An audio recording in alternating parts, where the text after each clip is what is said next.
Bab 1568. 100.000 pendekar pedang. Sebelum meninggalkan kediaman keluarga Qin, Alonso Qin memberikan 3 jurus pedang kepada Erik Qin. Awalnya dimaksudkan untuk membiarkan Qin Erik mencapai fase transendensi. Jurus pedang ini bukan berarti satu jurus bisa membunuh semua roh, tetapi darah semua roh diperlukan untuk mengaktifkan kekuatan maksimal jurus pedang ini. Ini juga alasan mengapa Erik Qin menggunakan pedang peri untuk menyerap kultivator dan darah segar. Semakin penuh aura mencekik yang ditarik pedang ini, semakin kuat kekuatan pedang itu. Tapi Alonso Qin juga tahu jika dengan temperamen Erik Qin, dia takut akan menghadapi bahaya di fase distraksi, jadi dia juga mengajari cara menyiasatinya. Ketika kekuatan Erik Qin tidak cukup untuk mengeluarkan gaya pembantaian roh, dia tidak bisa menyimpan aura jahat ini dalam pedang panjang. Oleh karena itu, solusinya adalah membagi pedang menjadi beberapa pegangan, dan kemudian menggunakan metode membawanya secara terpisah untuk mengumpulkan kekuatan pedang secara maksimal. Tentu saja, ada konsekuensi untuk enggan melakukan cara ini. Itu adalah pedang panjang yang membawa roh jahat, dan itu akan hancur karena pelepasan cahaya pedang. Dan itu membutuhkan manipulator untuk memiliki niat pedang yang kuat. Tapi ini secara alami tidak memiliki masalah bagi Erik Qin. Pada saat ini, setelah menyerap darah-darah segar dari kematian ribuan binatang buas di tempat kejadian, dia berubah menjadi roh jahat surgawi. Gaya pedang pembantai jiwa juga telah mengumpulkan kekuatan penuh. Tepat ketika Erik Qin mengarahkan jarinya ke tentara yang mengejar ini, semua kultivator mengubah ekspresi di wajah mereka dan merasakan bahaya yang tak terlukiskan. Perasaan ini membuat mereka sangat tidak masuk akal. Jelas pihak lain hanyalah seorang pemuda di alam fase distraksi, tetapi saat ini mereka memberi perasaan jika mereka tidak bisa melarikan diri, mereka akan segera dibunuh. Lari, trik pedang ini mengerikan. Orang ini bukan berada pada fase distraksi, ini pasti penyamarannya saja. Cahaya pedang ini menutupi dunia, tidak ada waktu untuk melarikan diri. Habisi. Melihat semua praktisi yang panik dan bersiap untuk melarikan diri, Erik Qin berbicara dan mengucapkan kata ini dengan ringan. Dia secara alami tidak akan memberi orang-orang ini kesempatan untuk melarikan diri. Karena kamu ingin bunuh diri, kamu harus sadar akan dibunuh. 100.000 lampu pedang merah di depannya tiba-tiba keluar, seperti gelombang laut yang mengerikan. Energi pedang yang menutupi dunia seperti badai hujan terkuat, dan setiap inci ruang dipenuhi dengan cahaya pedang. Tidak ada cara untuk melarikan diri, tidak ada jalan buntu antara langit dan bumi. Di antara langit dan bumi, semua suara terkubur, hanya dengungan 100.000 lampu pedang yang mendesing. Itu seperti pertanda sebelum kematian datang. Desur.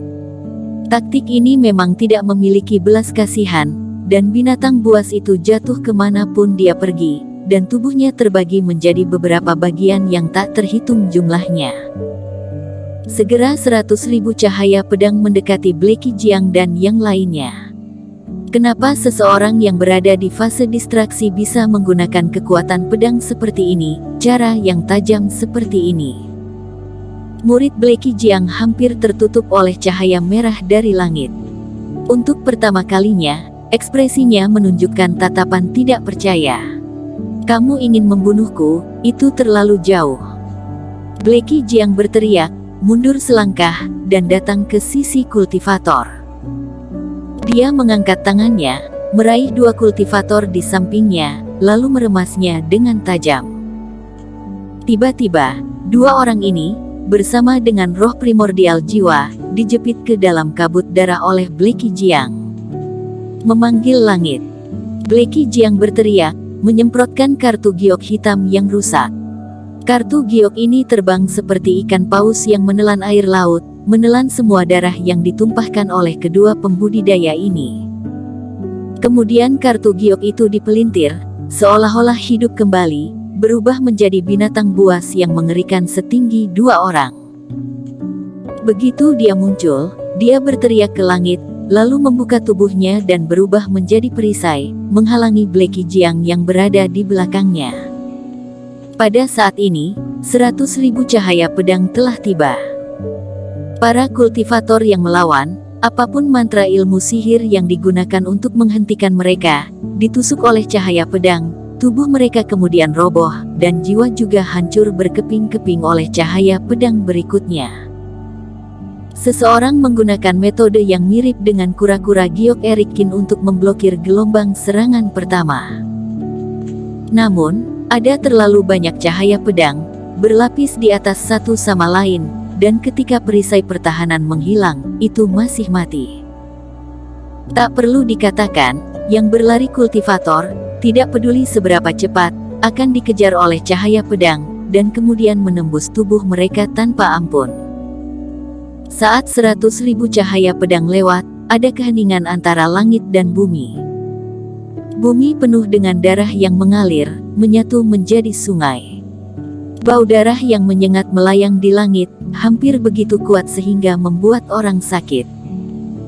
Sinar cahaya akhirnya mulai jatuh, dan di pergelangan tangan Erikin, cahaya jejak itu diam-diam berubah. Pergilah.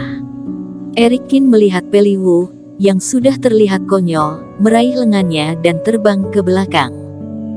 Bukankah mereka semua sudah mati? Apalagi yang kita jalankan? Kata Peli Wu. Orang lain mungkin mati, tapi Blacky Jiang tidak. Ekspresi di wajah Erikin begitu tenang, dia meningkatkan kecepatannya menjadi yang tercepat, dan langsung menuju ke lingkaran teleportasi Peli Wu. Formasi Chuan Song menjadi yang paling memakan waktu di antara semua formasi umum. Ini juga yang menjadi alasan mengapa Erikin tidak berada di barisan kabut putih formasi dan kembali memerankan susunan teleportasi. Yang pertama adalah gerakan, selama proses penggambaran akan menyebabkan fluktuasi spasial, dan mudah diperhatikan oleh para murid sekte Qiyun di luar. Kedua, lebih penting untuk memecahkan para kultivator yang berani masuk, memulihkan kekuatan, dan mempelajari jurus pertahanan darah daripada menggambarkan metode pembentukan formasi. Kedatangan Blacky Jiang setelahnya juga membuktikan jika keputusannya benar. Telapak tangan kedua Blacky Jiang langsung menghancurkan formasi. Jika dia hanya peduli dengan formasi teleportasi, dia akan mati saat itu juga. Kamu bilang Blacky Jiang belum mati? Peli Wu berkata dengan linglung. Bukannya tidak mati, tapi tidak apa-apa. Setelah Erikin selesai berbicara, mata Peli Wu melebar karena terkejut. Salah satu dari 5 dari 9 gerbang sihir, 9 sekte iblis besar, orang ini sangat kuat. Mata Erikin berkedip, melihat kembali ke udara di belakang, itu masih dikelilingi oleh monster hitam, tetapi dia tidak bisa melihat arah jejaknya. Untuk beberapa alasan, hati Erikin dipenuhi dengan rasa bahaya yang dalam, dan itu menjadi semakin intens. Arai teleportasi ada di sini. Ketika dia datang ke depan, Erikin jatuh tiba-tiba. Tetapi pada saat jatuh, Erikin tidak bisa lagi menahan rasa ancaman di hatinya, dan langsung membuka penghalang kura-kura giok. Tirai tipis tiba-tiba terbentuk, menutupi sekitar radius 100 meter. Boom! Dan hanya pada saat ini, sebuah pagoda hitam besar tiba-tiba jatuh dari langit, menabrak tirai tipis di atas mereka berdua. Wajah Peli Wu terlihat pucat. Jika Erikin tidak membuka tirai tipis tepat waktu, keduanya akan terluka parah jika mereka tidak mati. Erikin tidak memperdulikan hal ini, dia menepukkan telapak tangannya pada formasi Chuan Song. Reiki berlari liar, dan susunan teleportasi segera diaktifkan. Namun, pagoda hitam dengan cepat terbang tanpa cahaya liar di belakangnya, dan kemudian jatuh lagi. Pada saat ini, retakan muncul pada kura-kura batu giok, dan itu tidak bisa segera dibuka. Peli Wu, Erikin saling berpandangan. Serahkan pukulan ini padaku. Peli Wu juga menggertakkan giginya. Sebenarnya, dia tidak melakukan apa-apa di sepanjang jalan. Dia hanya meletakkan 2 formasi, dan yang lainnya dilakukan oleh Eric Kin. Dia sedikit tertekan, dan dia akan menunjukkannya. Menghadapi menara besar, Peli Wu mengeluarkan jepit rambut dari atas kepalanya dan melemparkannya ke langit. Tiba-tiba, jepit rambut itu berubah menjadi burung phoenix merah seolah-olah menjadi hidup. Bersambung.